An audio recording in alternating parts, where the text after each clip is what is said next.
Bienvenidos a una nueva emisión de Trazo, un programa de conversación con quien habla, escribe y dibuja, Cristiano. Hoy estamos con Abel Elizondo, dibujante, historietista, con una amplia carrera en el mundo del dibujo y que tiene muchos proyectos recientes, antiguos y también nuevos que hoy día vamos a ir conversando. ¿Cómo estás, Abel?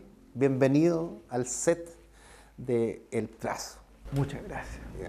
¿Cómo? Tanto piropo. Tanto piropo, sí, estamos en demasiado piropo, hay que tratarse mal. Sí. O sea, hay que empezar Para decir verdad hay que tratarse mal. Hay que, claro, no existe la crítica constructiva, como dicen. Hay un proyecto muy interesante que es una historieta que tú editaste el año pasado, que se llama Martin Warp, ¿ya? Y que es una historieta que trabajaste con un guionista, el personaje central se llama Martin Warp, pero también existe una nueva versión del personaje que sería como una especie de alter ego tuyo, que son esténciles con mucha opinión política, bastante distinto a lo que hacen en historietas. Cuéntanos un poquitito de esa dualidad. Ok. Martin Warp surgió de unas reuniones de bar, como los buenos proyectos tienen que salir, conversando con el amigo y tratando de entender al otro. El guionista es Enrique Videla, que es a su vez escritor de la serie Prófugo, de Genmechima. Me parece que anduvo metido en Los Secretos del Cardenal y otras series como Volver a mí y Canal 13. Entonces, lo que me pareció interesante de él como escritor era tomar un personaje que no viniera del cómic primero, o sea, que tuviera otra mirada del audiovisual y ver cómo eso funcionaba en páginas de cómic. Ya eso le iba a dar una dinámica, una frescura a los contenidos y a lo que estaba escrito. Y eso surgió porque yo ya venía trabajando con La Tropa, que ahora se llama Teatro Cinema. Entonces ahí hicimos otro experimento de cómo llevar teatro a un libro ilustrado. Entonces para mí es interesante, para refrescar un poco la escena del cómic, traer personajes que no son de ella, de la misma, porque si no estamos dando vueltas en las mismas temáticas, o no salimos y no fisuramos un poco el nicho que nos encontramos, que estamos acorralados y autoencerrados en ese nicho. Entonces traer personajes refresca bastante. Y eso fue la dinámica que hizo que existiera Martin Warp. Y tal vez por eso la forma que está escrita, la forma que está dibujado y la narrativa visual que tiene, podría decirse que es anecdótica. Eso por un lado la historieta. Ahora el Martin Warp Stencil surgió porque buscando una estética, buscando el personaje, estábamos en medio de un proceso del 2011 que era una luminosidad de la conciencia nacional, sobre todo de los jóvenes y los estudiantes, y cuando nos vimos y nos hicimos conscientes también nosotros como creadores de que estábamos en medio de ese proceso, también nos dimos cuenta y nos preguntamos a quién está dirigido esta historia y quién es el personaje que lo representa. Entonces ese personaje que lo representa era muy parecido a los chicos que estaban marchando en esos momentos en las calles. Y si fuese así, ¿qué estaría haciendo ese personaje en este minuto? Por lo tanto, para que tuviera carne realmente el personaje, dijimos, bueno, ¿cuál sería el stencil que estuviese en la calle? ¿Y cuál sería la opinión de Martin Warp si él realmente existiera? Y empezó a generarse una dinámica muy extraña porque le creamos un Facebook a Martin Warp.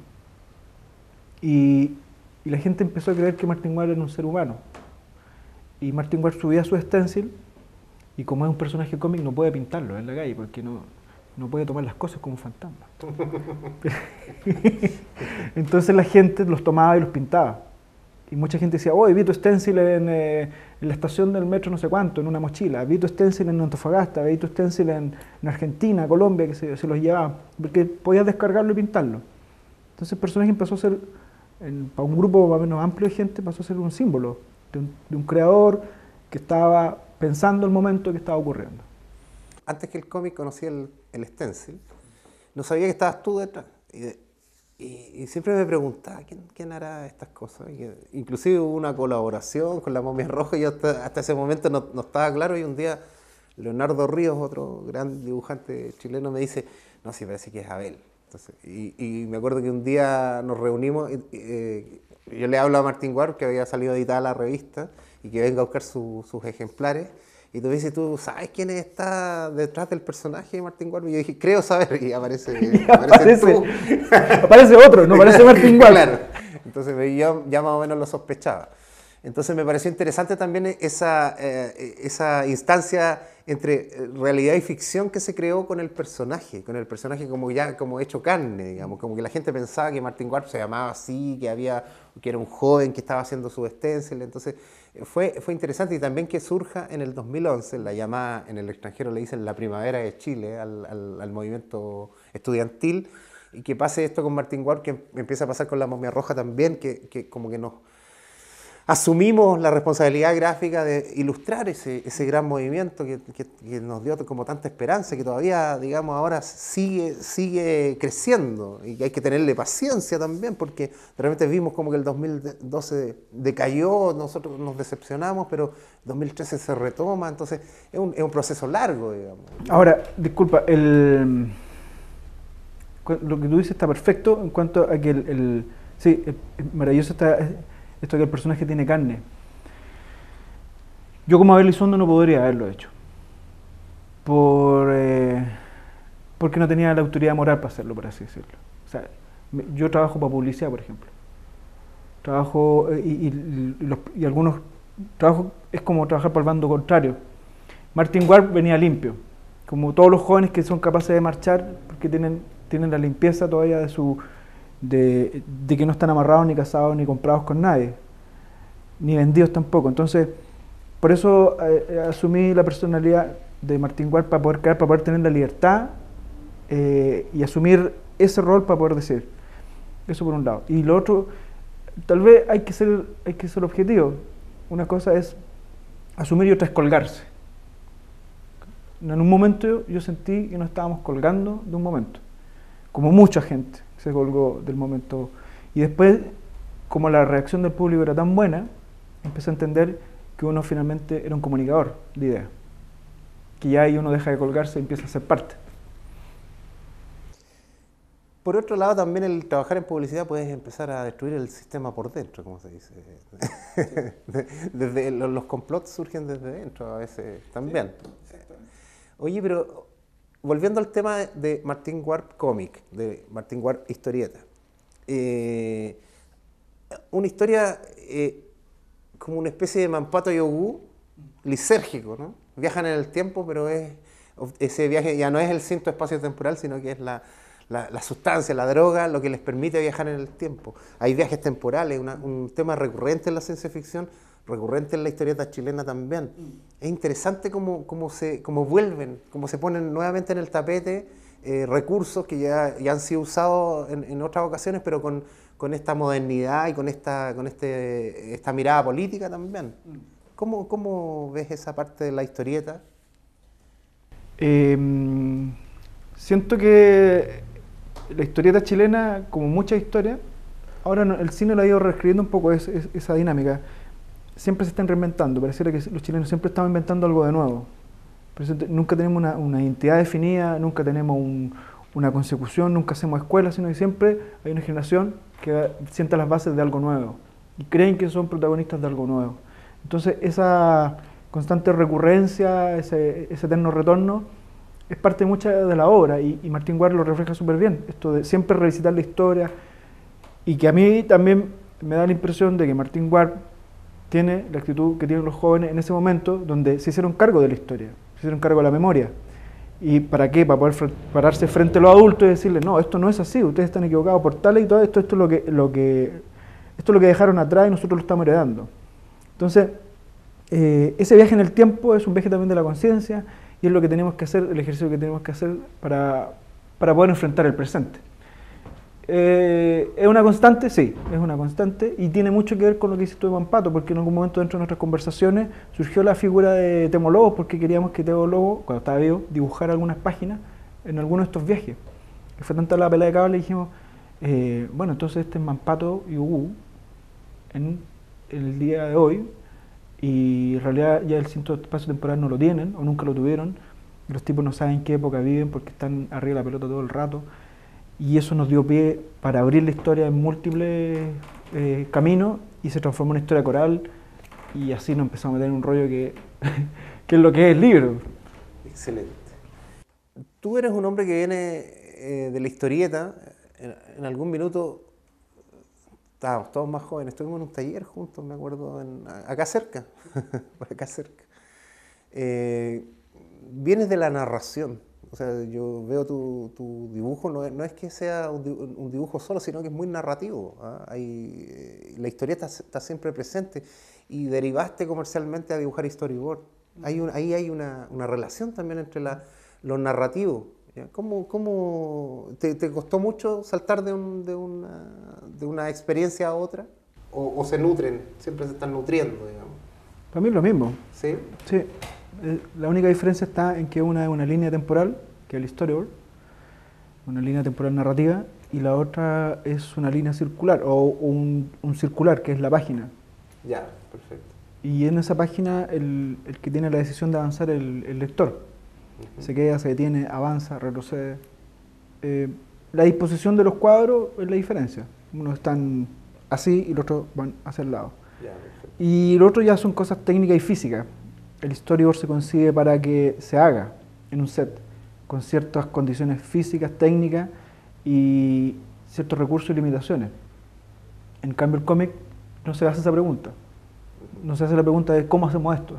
Yeah. Esas son, creo, las dos grandes diferencias. Pero en términos narrativos, los dos son un desafío. La mirada para mí del cómic es una mirada total, ya sea de página o de libro, y la del storyboard o del cine propiamente tal, la comunicación visual, en esos formatos, cine o televisión, es una sensación constante. Yeah. Es decir, yo juego, en ambos uno juega con la ansiedad de la gente, en ambos uno juega con la sensación y con el tiempo.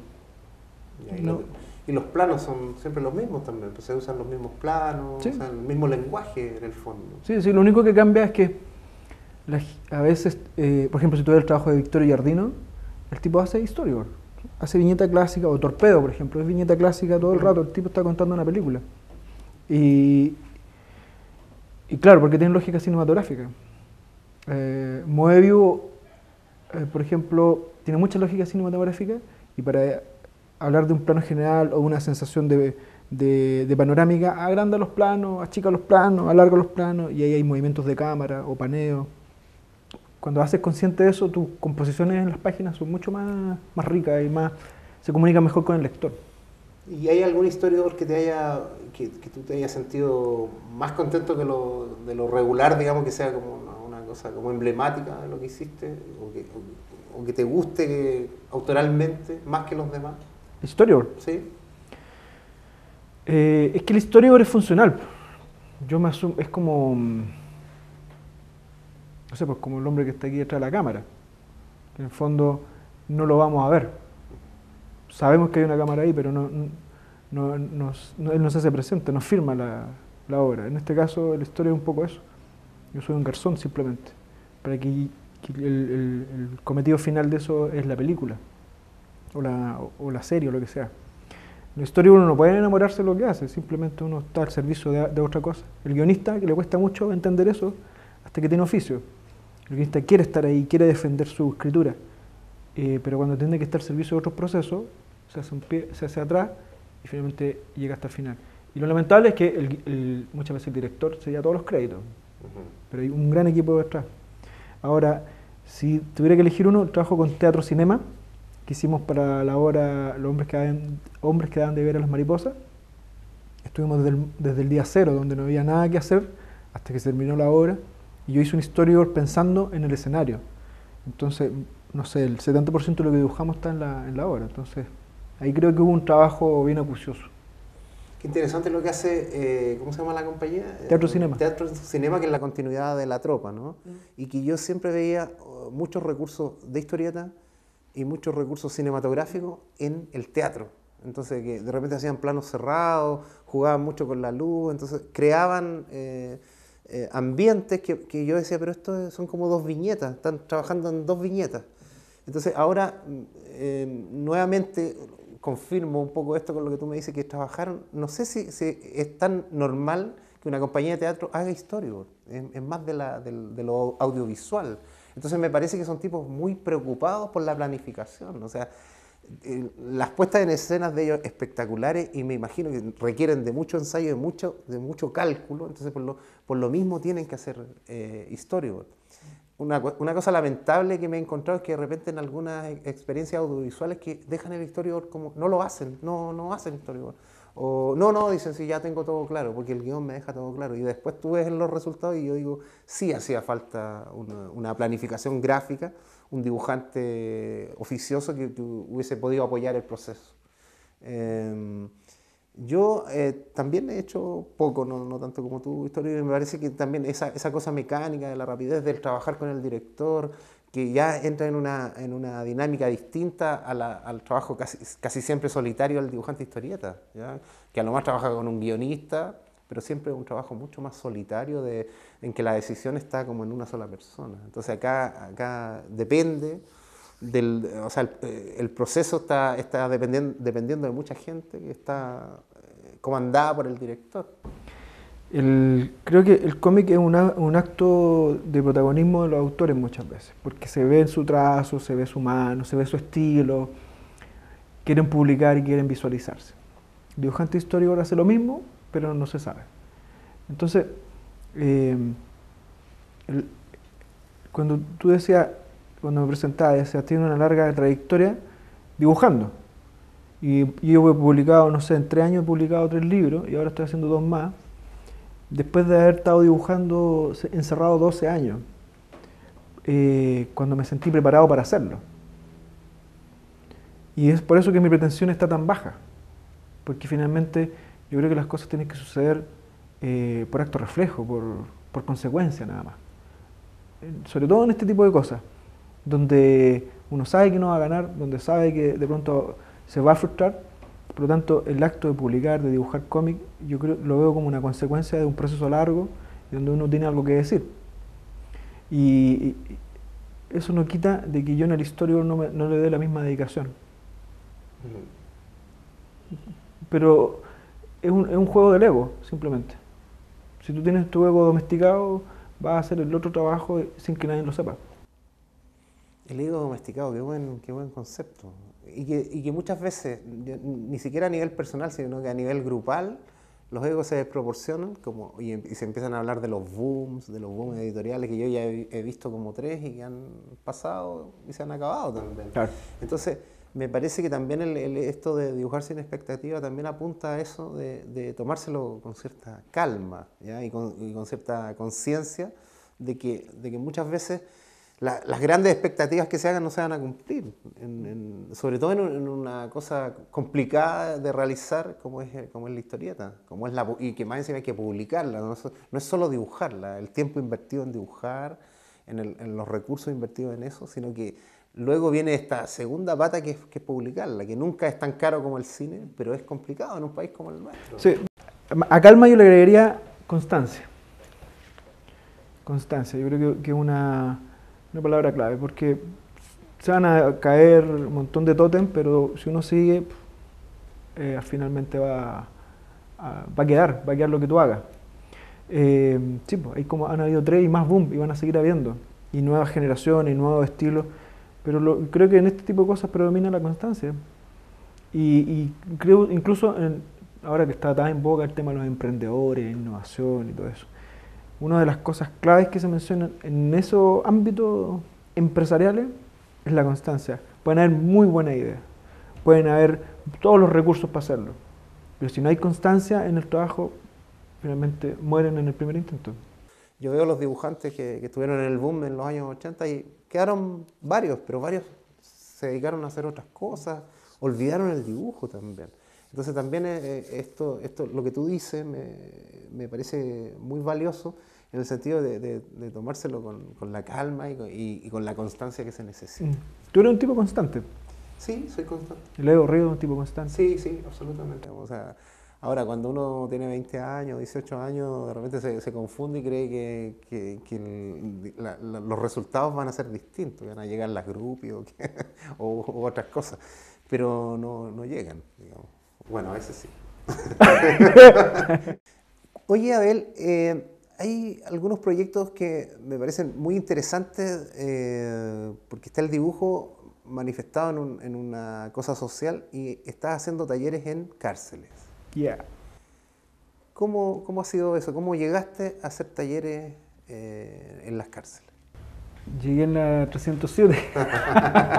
Claro. No, es que cuando uno termina un libro y quiere que lo sepan y que lo conozcan, busca los caminos para que eso ocurra. Entonces, cuando las editoriales no están pescando, las librerías no, tampoco es un movimiento muy lento, ya reventamos todo lo que pudimos el Facebook, uno empieza a buscar alternativas de cómo fomentar más.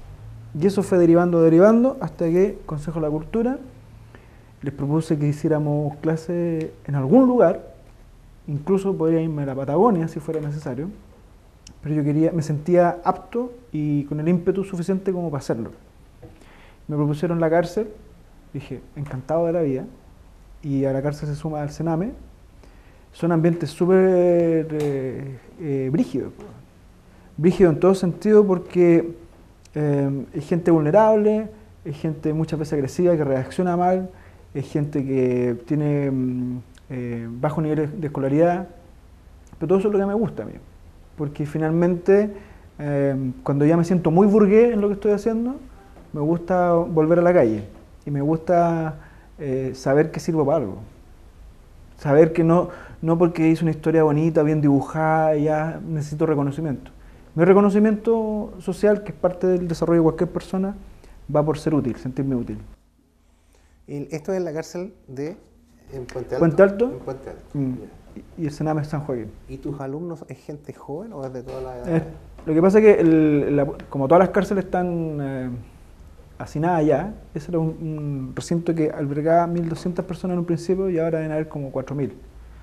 Y por lo tanto, que en principio era para jóvenes, ahora ya es transversal y yo tenía alumnos de 18 hasta 40 años. Había personas que yo no les pregunto lo que hacen porque para no predisponerme, pero hace poco me enteré que un buen alumno que yo tenía salió en libertad y me dijeron, oye, ¿sabes que el Pato se fue? ¿El Pato? ¿Qué pasó con el Pato? No, el Pato no era delincuente, había matado a una persona nomás, pero nada más, y no tenía antecedentes. Y tú que ahí te das cuenta dónde está ahí metido. Pato, por ejemplo, yo en algún momento le tuve que parar el carro por una situación, y si hubiera manejado yo ese antecedente antes no hubiera podido, no hubiera podido decirle lo que necesitaba. Ese es el ambiente, y esa es la realidad. Yo cuando salgo de ahí, salgo con un gran baño de realidad, disfruto mi libertad, que es lo que la gente a veces no entiende. La libertad, las posibilidades, las oportunidades que todos tienen, incluso la inteligencia de poder decidir.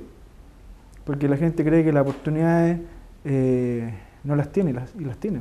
Ya el hecho de no tener que delinquir es un gran beneficio. Oye, ¿y las obras de ellos? ¿Qué tal? Hicimos un libro, ahora ya estamos armando otro. Yo más que ir a hacer clases por hacer clases, enseñarle a dibujar, le planteo temática. El año pasado fue rescatar al niño interior. O sea, antes de que se transformara en este hombre juzgado. Yeah. En ese momento cuando uno es puro todavía. Entonces traté de remontarlo a ese momento y que buscaran historias de aquella época feliz. Entonces las historias que ocurren ahí son bien agradables, bien amables, y uno dice, a veces no espera de que personajes que sean tan rudos tengan tanta sensibilidad. Y este año estamos trabajando, mira, el amor, por ejemplo, y la ficción, vivir un personaje de ficción, para que en el fondo ellos salgan de sí mismos y puedan verse en una situación que no sea la que están viviendo. Y el amor para que también se vea un lado distinto de ellos. Ellos valoran mucho la familia, valoran mucho a sus cercanos, porque tan solo, ahora no hay que confundirse, son personas que han delinquido y que cuando tuvieron que matar a alguien, tuvieron que robarle a alguien, no lo pensaron. Entonces no estamos hablando de pobrecitas personas que están ahí, sino que son personas que están reflexionando su realidad. Muchos de ellos tienen deseos de cambiar, otros están haciendo conducta, y otros simplemente están para entretenerse un rato. Yo no los voy a cambiar, pero sí voy a hacer que duden cuando vayan a asaltar a alguien. Eso es lo único que espero. Por Facebook me decían, oh, ¿y qué vaya a hacer allá? Bueno, si no les vaya a hacer nada, en un mes más te van a olvidar. No importa, pero prefiero creer. Prefiero ser ingenuo y prefiero hacerlo antes que criticar como tú. Y eso es lo que espero, que una persona cuando salga, antes de que robar, recuerda algo que le dije adentro del taller y se conecte con ello y dude. Eso es todo. Bueno, para cerrar el tema de la cárcel, creo yo que el dibujante de cómic o la crítica que puedo hacer a partir de mis acciones, el dibujante de cómic tiene unas herramientas fundamentales, unas herramientas súper agudas, potentes, filudas, que tienen, es decir, tienen opinión. Ustedes desde el humor gráfico lo pueden hacer y lo hacen constantemente porque trabajan en pocos cuadros, y lo hacen con más rapidez, con más fluidez. El dibujante de cómic se mete en un proceso y una dinámica que es tan lenta que pierde la perspectiva. Pero son personas que tienen vitrina, que tienen visualidad, que opinan por mucha gente y tienen que hacerse cargo de eso. Yo siento que está bien hablar de la fantasía en el cómic y la volada y el rollo, pero me falta carne en los cómics, me falta realidad. Los autores, los dibujantes, que también son autores y son creadores, no tienen por qué confiar en todo lo que les diga el guionista, tienen opinión y tienen que entender que tienen opinión y que mucha gente los está viendo y tienen que hacerse cargo y son voces. No solo se necesita ser vocero político para decir algo interesante, agudo, contingente. Ellos tienen opinión y en este caso yo estoy asumiendo mi rol político y social de ir a hacer algo al respecto, no solo como dibujante, sino que como individuo, como ciudadano. Porque si hay gente en la cárcel es porque la cosa está está desigual. Yo no soy de los que espera que el gobierno me solucione los problemas. Yo soy de los que de alguna manera me hago parte de la solución. Por eso lo hago también. Oye, ya un poco cerrando la entrevista, hay un proyecto que tiene que ver con cine y que estás tú involucrado, que es un libro, no entiendo muy bien, ahora lo vas a explicar, que de Raúl Ruiz, que tú estás adaptando a historieta. Sí, bueno, es un libro que me ha costado hacerlo básicamente porque se me ha ido agrandando en la cabeza el proyecto. Antes que muriera Raúl Ruiz, yo lo visité muchas veces, no podríamos decir que nos hicimos amigos, pero sí él vio en mí una seriedad y un interés en su obra. O sea, me dediqué a las películas y uno dice, ah, sí, Raúl Ruiz, pero realmente nadie ve las películas y nadie quiere entenderlas, sino como que se aburren a la media hora. Traté de conectar, en ese momento andábamos con Enrique Videla buscando a Raúl Ruiz, porque encontramos que se parecía a la lógica de Martín Guard, esto de entrar, salir, hacer rebusques, hacer como espirales dentro de sí mismo. Y él entendió eso, entendió lo mismo, y también viendo algunos encuadres, por ejemplo, de Las Tres Coronas, que es una película de un marinero, yo pude ver que había encuadres de cómic en sus películas. Y muchas veces hay encuadres de cómic, ¿por qué? Porque él fuerza los encuadres. O sea, pone cosas delante de cámara que por profundidad no dan. Y él las pone porque él quiere componer, él compone cuadros. Y luego los mueve y luego desplaza la cámara. Entonces hay una visualidad del cuadro, de la pintura, del dibujo. Y fui y lo confirmé. Él justamente veía a Terry y los Piratas y me prestó su libro para verlo. Y era un fanático del cómic en su infancia. Y él de alguna manera, para él fue una inspiración para llegar al cine, a concretar esos planos que estaban en su cabeza.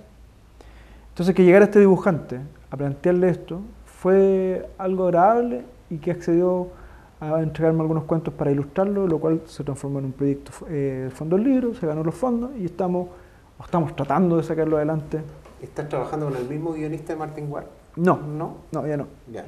No, él dio el impulso al inicio. Después, Martin Guard, una vez que se presentó y vio la luz, no hubo más trabajo con Enrique Videla. Ya.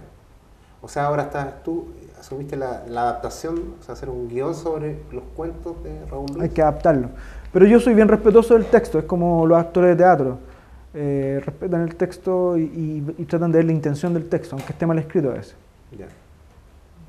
Son varios cuentos, entonces. Son dos cuentos. Hay uno que tiene mucho que ver con la última película póstuma de Raúl Ruiz, que era la vereda al frente, y hay uno nuevo que no es totalmente inédito.